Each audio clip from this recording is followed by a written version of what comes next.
알고 있는 바와 같이 아브라함은 믿음의 조상입니다. 믿음의 조상이라고 하는 것은 믿음에 있어서만큼은 최고다라고 할 수도 있고 첫 번째다라고 할 수 있겠지만 하여간 아브라함은 믿음의 조상입니다. 그러니까 우리가 잘못 부르고 있는 노래가 하나 있더라고요. 믿음의 조상 아브라함은 7명의 아들이 있었는데요. 이거 있잖아요.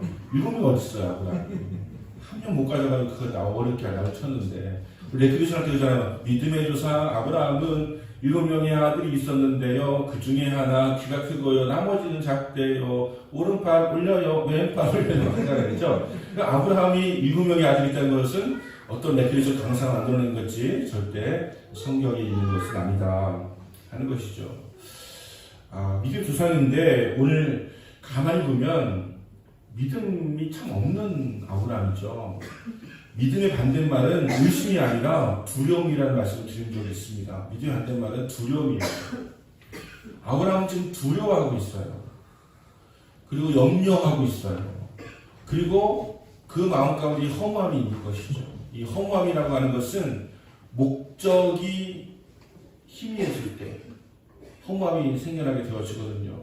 아브라함은 인생 이제 살아오면서 75세 때 부르심 받아가지고 아들을 주겠다, 큰 민족 이루겠다 말씀하셨는데 시간이 길어져 가니까 점점 희미해져 가는 거예요. 이게 정말 될까? 이게 정말 이루어질 수 있을까라고 하는 그런 마음이 들면서 마음이 희미해지고 마음이 생겨나게 되어지고 또 이제까지 내가 그렇게 믿고 기다렸던 세월이 허무하게 느껴지는 그런 모습이 아브라함에게 나타나고 있다라고 하는 것입니다. 그래서 우리가 전제해야 될 것은 믿음의 조상이라고 하는 천하의 아브라함도 믿음이 없어서 두려워한 적이 있다 뿐만 적만 있는 것이 아니라 아주 오랜 세월 동안 두려워하고 염려하고 걱정하고 허무하고 한 세월을 보낸 바가 있다라고 하는 것을 우리가 기억해야 된다고 하는 것입니다. 오늘은 아브라함과 하나님과의 대화가 이루어지고 있습니다. 환상중예라고 하고 있지만 그래서 아브라함이 기도를 올려드리기 시작한 것이 아니라 하나님과 대화가 이루어진 것인 걸 볼 때 이걸 기도라고 할 수 있는 것이에요. 여러분 기도에 대해서 우리가 오해하는 것이 있습니다. 내가 기도하면 하나님 응답하신다라고 생각하는데 아니에요. 하나님이 먼저 말 걸어 오실 때도 있는 거예요. 하나님 먼저 말 걸어 오셔가지고 대화가 시작됩니다. 그게 기도예요. 나만 기도하고 소리내서 장수 정해가지고 시간 내어가지고 기도하는 것이 아니라 하나님이 내게 말 걸어 오세요. 때로는 환상 중에, 때로는 상황 속에서, 때로는 내 마음속으로, 그리고 나의 귀에 들리도록 그렇게 역사하시는데 그게 하나님께서 우리에게 말 걸어오시는 거예요. 그래서 예수님을 우리에게 보내주신 것도 하나님의 말 걸음이다라고 신학적 용어를 씁니다. 예수님이 보내주신 말 걸음이에요. 하나님이 말 걸어오신 거예요. 내가 너를 이렇게 사랑한단다 라고 말 걸어오시는 거예요. 너 힘들지? 말 걸어오시는 거예요. 우리 마음속에 들려오는 것이 하나님이 내게 먼저 말씀하실 리가 없다? 아닙니다. 하나님 먼저 말 걸어오세요. 그래서 내가 말합니다. 하나님 죽을 만큼 힘들어요. 그리고 하나님 도대체 믿어지지가 않아요. 이렇게 되어진 것이 기도예요. 기도는 무릎 꿇고 여기 와서 그걸 기도가 아니라 하나님이 부지불식간에 환상 중에 영음으로 말씀하셔서 말 걸어 오실 때 이것을 기도라고 할 수가 있는 것입니다. 지금 그런 기도가 이루어지고 있는 거예요. 아브라함이 기도하기 시작했다고 말씀이 되어진 것이 아니라 하나님이 말 걸어 오셨다라고 하는 것으로 시작되고 있는 것이니까요. 아브라함은 결국 이런 두려움의 단계에서 믿음의 단계로 나아가게 되었다고 하는 것이죠. 여러분 제가 말씀을 전할 때마다 늘 강조합니다. 이건 아브라함의 스토리가 아니에요. 지금 두려움 가운데 있는, 허무함 가운데 있는, 염려 걱정 가운데 있는 우리에게 주시는 하나님의 말씀이라고 하는 것입니다. 아브라함이 믿음을 가지게 됨에 있어서 아브라함이 한 것은 별로 없다 하는 사실도 주목해야 됩니다. 여러분 모든 것을 이끌어가신 것은 하나님이셨어요. 하나님 먼저 말 걸어 오셨고 하나님이 끝까지 설득하셨고 아브라함이 중간에 막 포기할 듯한 그리고 두려워하는 마음, 하나님에 대한 불신을 드러내지만 하나님이 포기하지 아니하시고 내가 처음부터 너에게 말한 대로 내 몸에서 난 자라야 너의 씨가 될 것이다 라고 말씀하시고 있는 거거든요. 하나님 말 바꾸지 않으세요. 우리의 마음 바뀌죠. 하나님은 끝까지 우리를 설득하십니다. 네가 때가 되었지 않았을 뿐이지 내가 너에게 한 약속은 반드시 이루어진다라고 하는 것이 하나님의 말씀이라고 하는 것입니다. 창세기 15장 6절 말씀은 아주 위대한 그리고 유명한 말씀이 됩니다. 아브라함이 여호와를 믿으니 여호와께서 이를 그의 의로 여기셨다. 그의 의가 뭡니까? 믿음이에요. 그래서 여기서 따온 것이 마틴 루터의 종교개혁 믿음으로 말미암아 구원을 받는다라고 하는 사도 바울의 그 고백, 루터의 고백, 그것이 바로 여기서부터 기인한 것이죠. 믿음으로 말미암아 의롭게 함을 받는다. 그래서 의신칭이라고 하는 이 말씀이 창세기 15장 6절에서 시작을 한 것입니다. 그러면 여기에 의가, 여기에 믿음이 아브라함의 어떤 능력이나 실력이나 성품이나 이 반영하고 있습니까? 아니에요. 말씀을 보시면 알겠지만 전적으로 하나님의 은혜며 설득입니다. 아브라함이 아무것도 한 것이 없으니까 믿음으로 그것을 믿었다고 하는 것 자체가 그의 한 역할이 되어지는 것이고 하나님께 자기의 소원을 아뢰고 자기 아픔을 아뢰고 걱정을 아뢰고 기도하는 것이 아브라함의 한 역할이 되는 것이죠. 많은 사람들은 그렇게 대화하고도 믿지 않아요. 많은 사람은 그렇게 하고도 하나님 떠나가요. 하지만 아브라함은 그걸 믿었다라고 하는 거예요. 우리가 할 수 있는 최고의 것은 그분의 말씀을 믿는 거예요. 의심하지 않고 믿는 거예요. 그것이 우리에게 하나님께서 의로 여기시는 것이라고 하는 것입니다. 오늘 본문의 중요한 말씀은 15절 6절이라고 했지만 사실은 그 전에 5절 말씀에 우리가 한번 주목해 볼 필요가 있습니다. 그를 이끌어 밖으로 나가 이르시되 하늘을 우러러 무뼈를 셀 수 있나 보라. 또 그에게 이르되 이 자손이 이와 같으리라. 여러분, 하늘을 우러른다고 하는 것은 우리의 신앙에서 되게 중요한 것입니다. 어느 순간에 보면은요, 우리가 땅만 바라보고 살아요. 세상만 바라보고 살고 환경만 바라보고 살고 내 눈에 보이는 거 보고 살아갑니다. 그러다 보니까 두려움이 임하고 이 무심함 속에서 허무함 속에서 한숨 푹푹 쉬면서 지금 아브라함의 모습이 그 모습이에요. 두려운 마음에 한숨 푹푹 쉬면서 내게 소망이 있나? 계산해보니까 계산이 맞나? 내 나이가 몇 살이고 와이프가 몇 살이고 뭐 과학적 근거로 볼 때 여자가 임신할 수 있는 나이는 몇 살이고 뭐 애기를 낳을 수 있는 나이는 지맞고 이런 것을 계산하다 보니까 도무지 계산이 안 나와요. 믿음이 생겨날 리가 없는 것이죠. 그런 마음에서 두려워하는 마음을 가지고 아브라함이 있는 것이다라고 하는 것이죠. 그런데 하나님께서 밖으로 끌어내시고 하늘을 보라고 말씀하세요. 하늘을 바라봐라. 여러분, 하늘을 바라보는 거 중요합니다. 여러분, 그냥 우리 가다가 하늘 한번 제대로 보신 적 있으세요? 요즘에 하늘에 기대가 없어가지고 하늘 별로 안 보시죠. 하늘 맨날 보면 뭐 별도 없고 별을 또 잘 안 보이고 그냥 하늘 안 보시잖아요. 그냥 맨날 눈앞에서 그냥 차 운전하냐 걸어가냐 맨날 눈앞에서 보고 맨날 핸드폰 쳐다보고 이렇게 해서 가다 보니까 하늘 바라보는 기억이 가물가물하고 보신 적 있지 않습니까? 근데 여기서 말하는 하늘을 바라보라고 하는 것은 단순히 물리적으로 그냥 하늘을 보라고 하는 그런 의미만이 아니라 하늘, 주님, 하나님을 바라보라고 하는 것입니다. 여기서 잠깐 제가 그 말씀을 드리고자 합니다. 우리 하나님과 하느님의 차이가 있습니다. 천주교에서는 하느님이라고 하고 개신교에서는 하나님이라고 해요. 개신교들 아주 특정한 개신교 신앙 아주 가지고 있는 분들은 천주교를 이단이라고 하면서 하느님이 뭐냐 하느님 그건 범신론적인 것이다. 하나님이 왔지. 유일하신 하나님이니까 제가 정리해드리려고 합니다. 하나님 맞습니다. 하느님도 틀리지 않습니다. 여러분 이런 것 때문에 싸울 필요 없어요. 하나님이나 하느님이나 사실은 한글적 번역에서 나온 것이지 이거는 똑같이 하늘에서부터 온 거예요.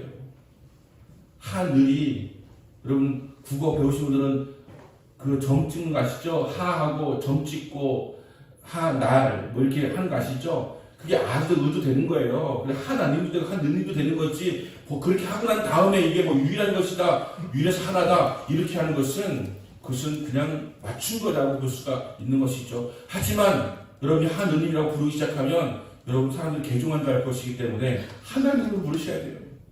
하나님 맞는 것이죠. 하지만 캐톨릭도 그렇고 웬만한 문학도 그렇고 다 하느님이라고 쓰고 있어요. 그럼 우리는 불편하죠. 하나님을 왜 하느님이라 쓰냐? 불편할 거 없습니다. 다 같은 말이다라고 생각하셔야 돼요. 하나님 나라든 하늘 나라든 다 한자로는 천국이라고 씁니다. 하늘천 나라 국이에요. 하늘나라는 천국이에요. 하늘은 천국이에요.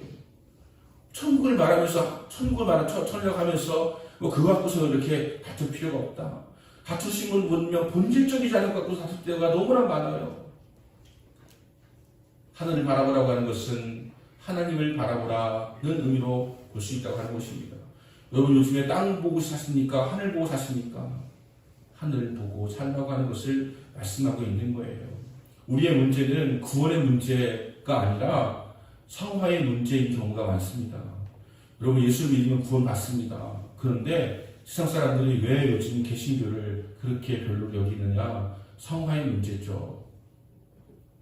예수 믿는 사람들도 다 땅 보고 사니까, 예수 믿는 사람들도 다 상황 보고 사니까 맨날 자도 똑같이 걱정하고 근심하고 염려하고 하는 모든 장르가 다 상적인 것이니까 상 사람들이 우리를 보고 저 사람들도 똑같이 우리랑 땅 보고 사는구나. 잠실 땅이 더 비싼지 무한동 땅이 더 비싼지 뭐 땅만 보고 사는구나. 똑같구나. 욕심꾸러기구나. 그런데 하나님은 우리에게 하늘 보고 살라고, 하늘 보고 살라고, 내가 온 것이 거기고 갈 것이 거기고 그렇게 우리에게 말씀하시고 계시기 때문에 하늘을 바라보라고 하는 것은 대단히 중요한 말씀이라고 하는 것을 우리가 깨달아야 된다고 하는 것입니다. 그러면 아브라함에게는 문제가 있는 것이죠. 여러분 문제 하나가 있으면 모든 거 다 묻혀지는 거 아시죠? 한 가지 문제만 있으면 10가지 행복이 묻혀집니다. 이게 우리예요. 그렇게 좋은 게 많이 있는데도요, 문제 하나 있으면 다 묻혀버려가지고 행복한 조건 10가지고 문제 하나 있잖아요. 그래서 우리 문제 있는 사람이 돼버려요. 다 건강하고 어디 하는데 아프잖아요. 그럼 우리는 환자예요. 그냥 좋은 거, 긍정적인 거, 행복한 거, 축복된 거 이걸 헤아리지 못하고 한 가지 문제만 딱 생기면 그게 우리의 삶 전체를 지배해버린다는 거예요. 그래서 우리가 바뀌어야 되는데 문제를 하나님께 맡겨버리면 우리는 문제 없이 나에게 주신 그 놀라운 행복과 축복을 바라볼 수가 있는데 문제에 자꾸 꽂혀가지고 문제를 묵상하니까 자꾸 문제가 점점 커지는 거죠. 그거 아시죠? 점점 커지는 거. 점점 그 문제에 막 파묻혀 있고 사로잡혀 있고 그만 초점 맞춰가지고 그거 바라보고 있으면 문제가 점점 커집니다. 문제는 동일한 건데 우리가 자꾸 문제가 크게 보인다는 얘기예요. 자꾸 집중해보세요. 크게 보입니다. 반응기도 집중해보세요. 크게 보입니다. 여러분 그것이 우리의 문제입니다. 하늘을 바라봐야 되는데 땅을 보면서 그렇게 살아가다 보니까 문제가 커졌어요. 그래서 나머지 행복을 기억하지 못해요. 우리가 얼마나 행복한 사람들인데, 우리가 얼마나 축복을 많이 받은 사람들인데, 우리가 얼마나 많은 은혜를 받은 사람들인데, 얼마나 많이 하나님을 경험한 사람들인데 그거 다 잊어버리고 갑자기 문제 하나에 집중해가지고 염려하면서 한숨 푹푹 쉬면서 살아가고 있는 우리들에게 하나님께서 밖으로 이끌어내셔가지고 하늘을 보라고 말씀하는 거예요. 유명한 일화 있지 않습니까? 알렉산더가 어렸을 적에 이 막 그냥 미친 듯 날뛰는 그 말 한 마리가 있었는데 그걸 누구도 그것을 잠잠케 하는 사람이 없었는데 그 어린 알렉산더가 가서 어떻게 하니까 갑자기 말이 멈추더라고 하는 거예요. 알고 보니까 알렉산더는 말을 고삐를 당겨가지고 하늘을 보게 했어요. 왜 날뛰었느냐? 말이 하늘 태양에서 비춰지는 그 그림자 때문에 막 그림자 보고 날뛰고 있었던 것인데 사람들은 아무도 그걸 알지 못했었는데 알렉산더는 고삐를 딱 당겨가지고 하늘을 보게 하고 땅을 보게 하지 아니하니까 그 말이 조용하게 되고 잠잠하게 되어서 결국 그것이 알렉산더의 애마가 되었다는 것 아닙니까? 온유라고 하는 말은 이런 미친듯이 날뛰는 말을 잠잠하게 하는 것을 온유라고 말하는 거예요. 훈련된 상태. 온유는 절대 조용하고 가만히 있고 막 이렇게 두 손 모으고 이걸 말하는 것이 아니에요. 온유는 훈련되어서 화나고 짜증나고 막 이럴 때도 자기를 제어할 수 있는 능력, 이게 온유인 것이지 그저 착한 온유한 줄 알아요? 아닙니다. 착한 게 온유한 게 아니에요. 강한 자에게 강할 수 있고 그런 자 앞에서 쫄지 않을 수 있는 훈련된 상태가 온유입니다. 말을 길들일 수 있는 상태, 이것이 온유라고 하는 것입니다. 하나님은 온유한 사람 되게 원하세요. 그냥 고분고분하고 말 잘 듣고 막 뭐 누가 뭐든 하고 사기 치면 당하고 이런 사람들이라고 하는 것이 아니고 정말로 강하고 담대해서 약자 앞에서는 한없이 약해질 수 있고 강자 앞에서도 한없이 강해질 수 있는 그러한 온유함이 우리에게 있기를 원하는 것입니다. 그래봐야 우리는 맨날 약자만 괴롭혀 살잖아요. 세상 사람 다 그렇잖아요. 나한테 약한 사람들 괴롭혀 살잖아요. 강한 사람들 쪽도 못 쓰고 그냥 맨날 그냥 뭉치로 들고 살면서 그것이 우리 세상의 법칙인데 크리스찬 똑같이 살아가니까 세상 사람들이 크리스찬을 울어보지 않는 거예요.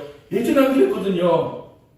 웬만한 동료수사들 일제히 굽히지 않고 죽음으로 항거했던 사람들 다 크리스찬들이었거든요. 그래서 크리스찬 존경받았는데 요즘에 보니까 지네들도 다 딴 거고 살고 욕심은 끝이 없고 미워하는 거 더 미워하는 것 같고 쪼잔한 거 더 쪼잔한 것 같고 그래서 소금인가 세상에 소금이다라고 했더니 쪼잔해져가지고 짠돌이가 돼가지고 짠술이 돼가지고 이게 소금입니까?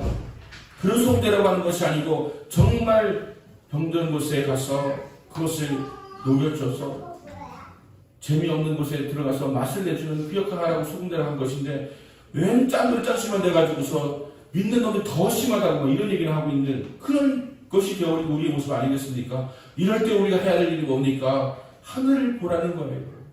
하늘을 바라봐라. 아브라함이 이제 밖에 나가 산을 보기 시작합니다.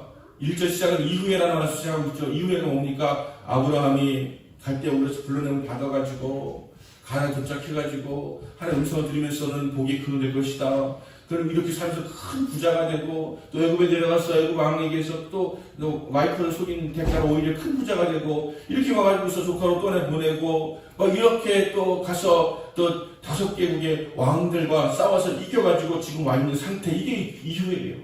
그 이후에 그의 마음에 허무함이 찾아온 거예요. 다 이겼잖아요. 다 행복했잖아요. 다 좋았잖아요. 그런데 부자가 된 상태거든요. 그리고 넉넉해졌거든요. 종도 많거든요. 다 가진 것처럼 보이는데 허무한 거예요. 아들이 없으니까. 문제 하나가 있으니까 모든 것이 아무것도 없는 것처럼 그렇게 느껴지고 있는 것이에요. 여러분, 우리의 삶이 그렇더라고요. 삭개오도 세무서장 했다가 부자였잖아요. 근데 뭔가 채워지지 않는 욕심이 그에게 있었던 것 아니겠습니까? 수다성 여인도 남편을 5번이나 바꿨잖아요. 행복하지 않았습니다. 여러 가지 문제가 아니라 한 가지 문제 때문에 모든 행복의 조건을 덮고 있는 거예요. 어쩌면 여러분 한 가지 문제만 걷어내시면 여러분에게 수만 가지 행복이 보이기 시작할 거예요. 오늘 그것을 걷어내시라는 것입니다. 아브라함의 문제는 무엇입니까? 하나님 자녀 주시겠다는 약속을 하셨어요. 자녀를 주시겠다는 약속을 했기 때문에 그걸 철석같이 믿고 살아왔는데 이제 나이가 100세가 가까워지고 있는데 아직도 없는 자신의 모습을 생각하니까 이건 이제 글렀구나. 자기 생각을 하고 있는 거예요. 그래서 자기의 방법을 구하기 시작하고 있는 것입니다. 하나님께 아브라함이 이야기합니다. 하나님, 이제는 상속자를 나의 종 엘리에셀로 하려고 합니다. 라고 이야기합니다.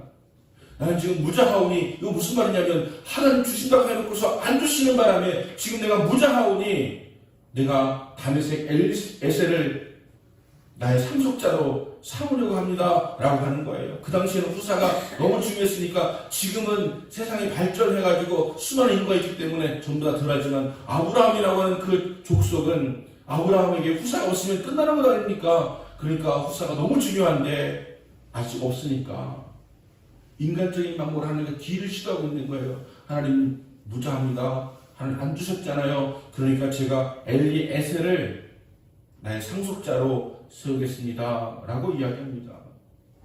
여러분, 엘리에셀은 아주 충성스러운 종이었습니다. 나중에 오면 이삭의 아내를 데리고 올 때도 엘리에셀을 보냅니다. 아브라함이 철저히 신뢰한 종이었습니다. 그리고 그 당시에 풍습에도 아들이 없으면 다른 사람의 아들을 데리고 와서 양대로 삼을 수도 있고 종 중에서도 양대로 삼을 수 있는 그런 풍습이 있었기 때문에 세속적인 법으로는 문제될 것이 없는 제안입니다. 하지만 하나님께서는 단호하게 말씀하세요. 내 몸에서 난 자라야 너의 아들 될 것이다. 씨가 될 것이다 라고 말씀을 하고 있는 거예요. 사라도 마찬가지였죠. 사라 인간적인 방법을 구합니다. 아브라함의 몸을 쓴 자라야 씨가 된다. 그럼 내가 몸종 하가를 보내어가지고 그를 통해 애를 낳게 하자. 아브라함의 몸을 통해 낳는 거 아니냐? 이렇게 우리가 타협합니다. 여러분, 말씀 가지고 타협하는 건가 얼마나 많습니까? 말씀을 내가 보고 해석해가지고 막 해석하면서 이상하게 적용하는 경우가 얼마나 많이 있습니까? 말씀을 말씀되게 해야 되는데 말씀도 모르면서 뭐 하나 가지고서 내 멋대로 적용해가지고 하는 게 얼마나 많이 있습니까? 내 몸에서 날짜라고 하는 것은 이 아브라함과 사라 사이에서 싸우는 자를 말하는 것이지 애굽의 왕의 추천으로 되어진 하갈이라는 몸종을 통해서 나온 것을 이야기하는 것이 아니라고 하는 것입니다.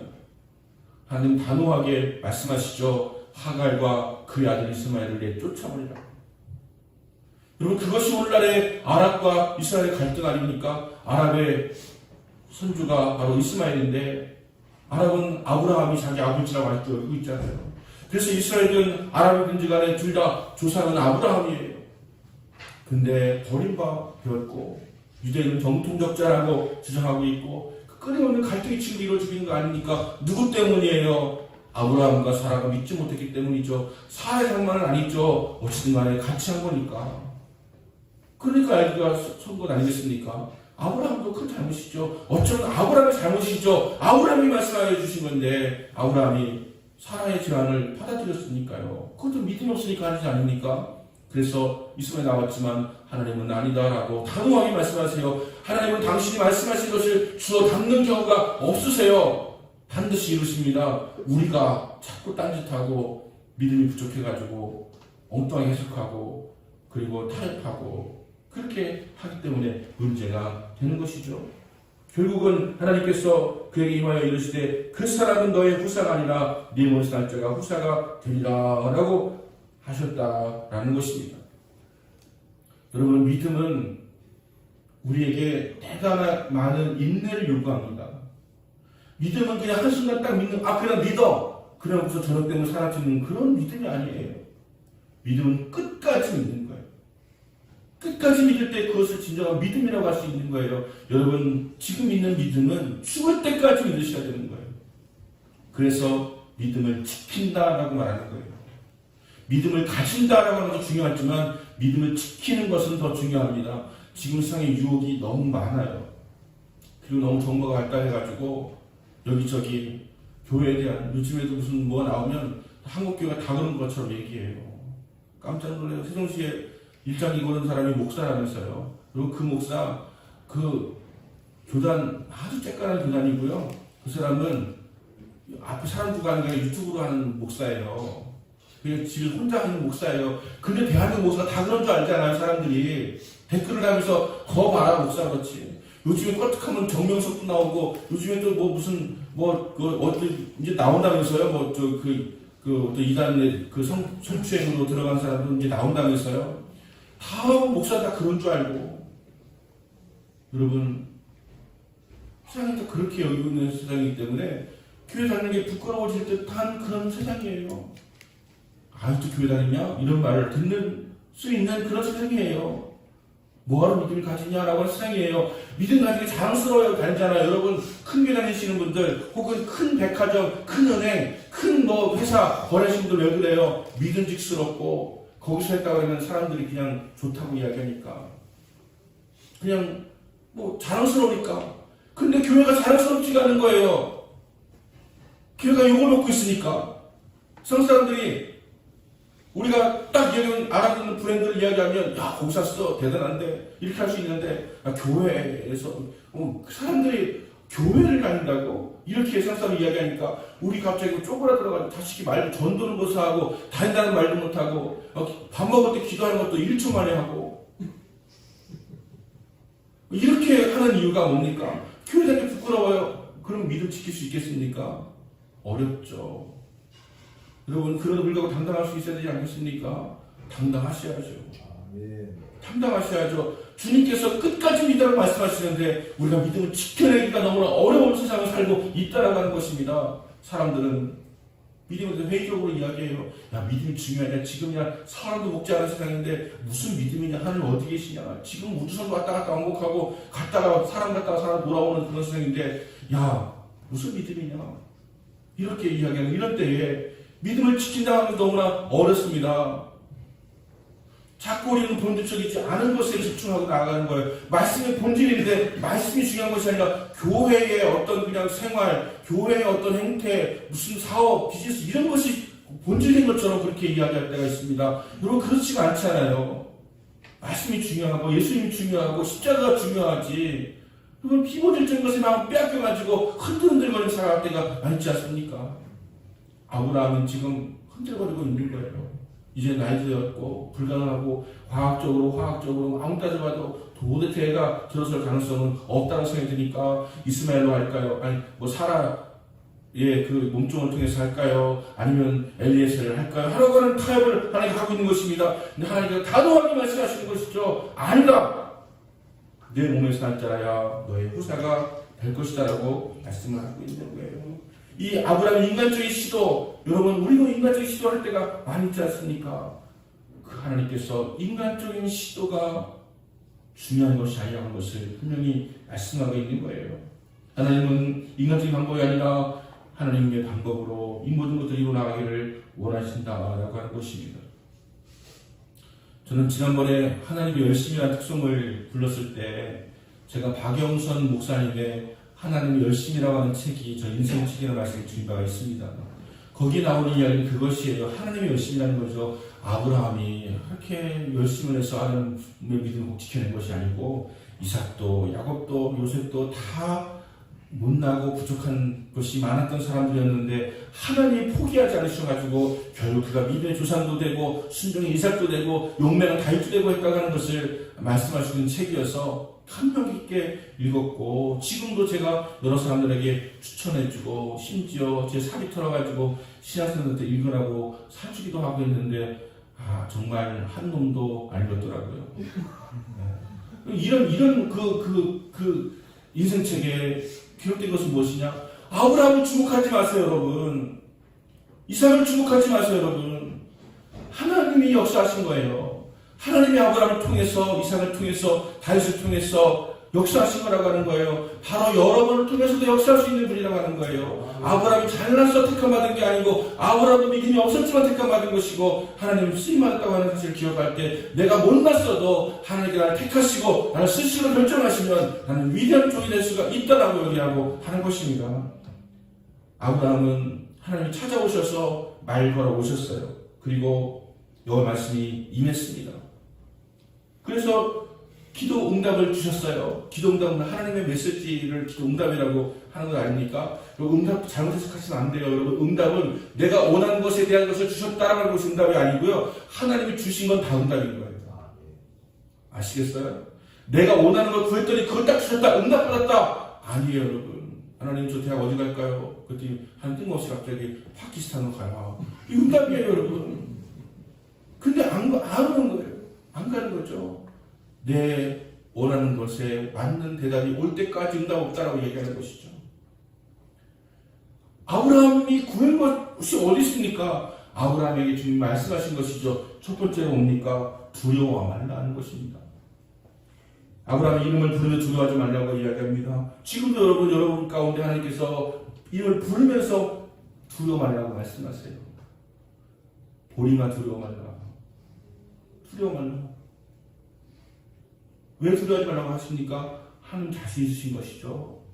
여러분 우리는 아빠가 돼가지고 또 제가 뭐 교수가 돼가지고 아니면 뭐 목사가 돼가지고 두려워하지 마세요라고 말할 때가 있습니다. 하지만 책임 못 져요. 저는. 왜냐하면 능력이 없으니까요. 근데 하나님은 두려워하지 말라고 말씀하실 때 반드시 책임질 수 있는 능력이 있습니다. 그분이 두려워하지 말라는 것은 우리가 두려워하지 말라는 것과 다른 것이에요. 두려워하지 말라는 것은 내가 반드시 너를 통해서 이루어질 것이니까 두려워하지 말라고 하시는 거예요. 두려워하십니까? 여러분 두려움은 죄와 죽음에서부터 오는 거예요. 이것 때문에 두려움이 생긴 거예요. 이것이 없으면 죄와 죽음의 문제가 없으면 두려움이 없습니다. 우리는 죽을까봐 두려워하는 것이거든요. 근원적으로 보면 죽을까봐. 그래서 우리나라 사람들은 죽음을 항상 옆에 두고 살고 있는 위대한 민족이죠. 우리 심지어 배불러 죽을까봐 있거든요. 배불러 죽을까봐. 배고파 죽는 건 이해가 되는데 힘들어 죽겠다. 쟤는 진짜 미워 죽겠다. 다 죽겠다. 다 죽겠다예요. 우리는 죽겠다를 늘 두고 살기 때문에 그래서 죽음을 참 가까이 두고 있는 민족이다. 그래서 우리 민족은 참 복받은 나라예요. 우리는 다 먹어버리잖아. 다 먹잖아요. 나는 챔피언 먹었다. 하여튼 이런 모든 것들 통해서 우리는 하나님께서 주신 은혜를 잘 이해하고 해석할 수 있는 성찬식도 이해하고 말씀을 맛보아할지어다 하면 도대체 이해가 안 가는데 우리가 알잖아요. 다 먹으니까요. 그런 민족으로 주신 것에 감사할 수가 있어야 되는 것이죠. 두려워하지 마세요. 하나님께서 두려워하지 말라고 지금 말씀하시잖아요. 여러분 인생이 막막한 것처럼 보이고 도대체 계산이 안 잡히고 도대체가 이루어질 것 같지가 않은 그런 막막한 대에 있는 어떤 돛담배 같은 심정이라 할지라도 주님이 두려워하지 말라고 하시면 여러분은 두려워하지 않아도 돼요. 주님 반드시 여러분을 구원하실 것이니까요. 두려워하지 말라. 이렇게 응답하셨습니다. 두 번째는 나는 너의 방패니라. 이 방패가 영어로 쉴드인데 요즘 애들 쉴드 친다고 하잖아. 쉴드 친다고. 그러니까 우리가 뭘 하면요. 이 쉴드 쳐주기 되게 중요하거든요. 나 원래 그랬잖아. 이렇게 막 하면 쉴드를 쳐주고 막 해야 되는데 그게 아니라 맞아. 쉴드 안 쳐주고 이렇게 해버리고 나면 망하지 않습니까?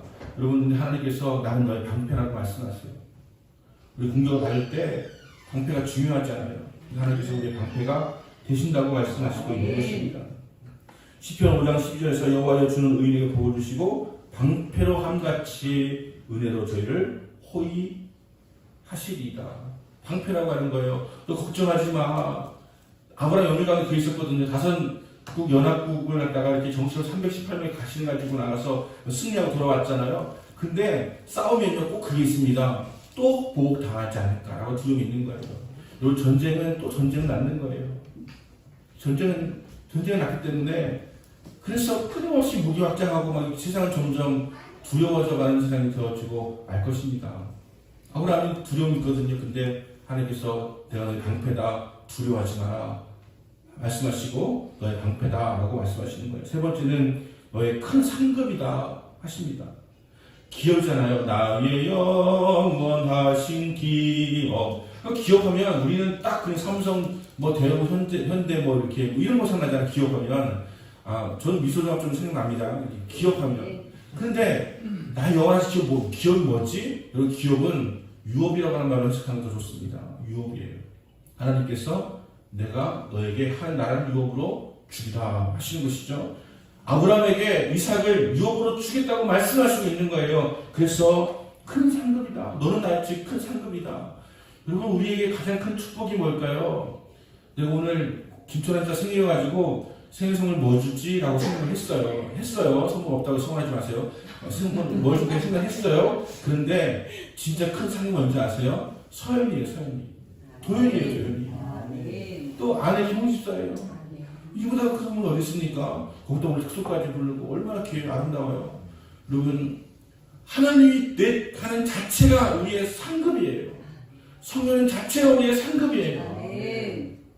하나님이 주신 상급이라고 말씀하신 나는 너의 큰 상급이니라 말씀을 하시는 거예요. 여러분 하나님의 상급이세요. 우리는 맨날 하나님 주시는 무슨 선물만 기대하잖아요. 아버지가 밖에 나가 들어오면 아버지 손에 뭐 들려있나 보잖아요. 선물을 보잖아요. 그러면 아버지 달려갔다가 손에 뭐 들고 있는 거 없으면 실망해서 집에 돌아버리잖아요. 여러분 우리가 왜 하나님 선물을 주목합니까? 하나님 자신이 우리의 지극히 큰 상급이에요. 그 우리를 위해서 모든 할 수 있는 분이시기 때문에 우리는 그 상급을 믿어야 된다라고 하는 것입니다. 네 번째 응답은 네 몸의 날짜가 너의 후사다. 하나님 이삭을 약속하셨습니다. 그 이삭을 하나님께서 주셨어요. 그래서 아브라함의 마음에 한이 풀렸잖아요. 근데 여러분 그 사건 아시죠? 이삭이 한 20살쯤 됐을 때 이삭을 바치라고 하십니다. 죽이라고 하십니다. 이건 아브라함이 엄청나게 큰 시련 아닙니까? 그런데 아브라함은 흔들리지 않고 이삭을 드리고 죽이려고까지 합니다. 어떻게 그럴 수 있습니까? 여호와를 믿으니 하나님이 원하는 건 이삭이 아니라는 것을 알기 때문인 것이죠. 여러분 그 경지 하나님 앞에 하나님께서 우리에게 심각한 것을 요구하실 때도 하나님 요구하시는 것은 내 전심이고 내 순종이라고 하는 것을 알게 되어진다면 기꺼이 이삭도 내어줄 수 있습니다. 하나님께서 원하는 이삭이 아닌 걸 알기 때문에 결정적인 순간에 이삭을 하나님께서 멈추라고 하시지 않습니까? 그 경지, 이게 믿음의 경지예요. 어떻게 아브라함이 이런 위대한 믿음의 경지를 가진 아브라함이 되었는가 라고 하는 것은 다음 주에 말씀드리도록 하겠습니다.